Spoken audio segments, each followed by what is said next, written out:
Over the past couple of days, Ukraine followed the developments in the Azov Sea as 2 Ukrainian warships passed the Kerch Strait, moving towards their destination in the port of Mariupol. On September the 20th, the vessels Donbas and Korets departed from Odessa. During their passage through the Kerch Strait, they were tailed by a dozen Russian ships, accompanied by military aviation.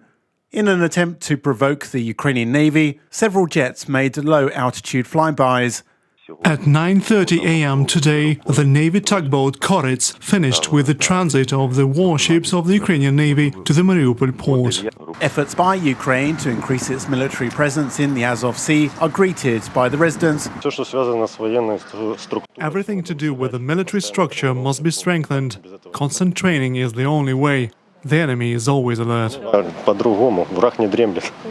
In early September, 2 armoured boats were transported to Berdyansk by land. They are stationed near the city's rescue diver service.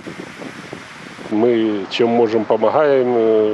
help the military in any way we can. They have divers working. We help them servicing the diving equipment. The 2 boats are stationed in a part of the port that's out of bounds for regular residents, permit-based access only. I guess strengthening the fleet is a must for us. While the Ministry of Defence refused to comment regarding the location of Ukraine's new military base, efforts to facilitate the arrival of Navy ships appeared to be very much underway in Berdyansk.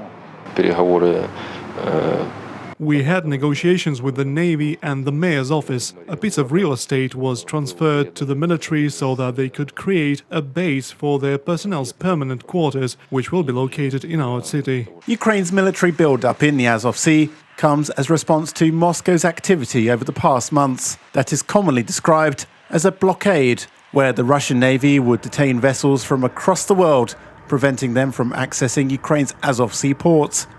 According to an agreement signed in 2003, the Azov Sea is mutual territory. If Russia violated the agreement, it may trigger another wave of sanctions against the Kremlin.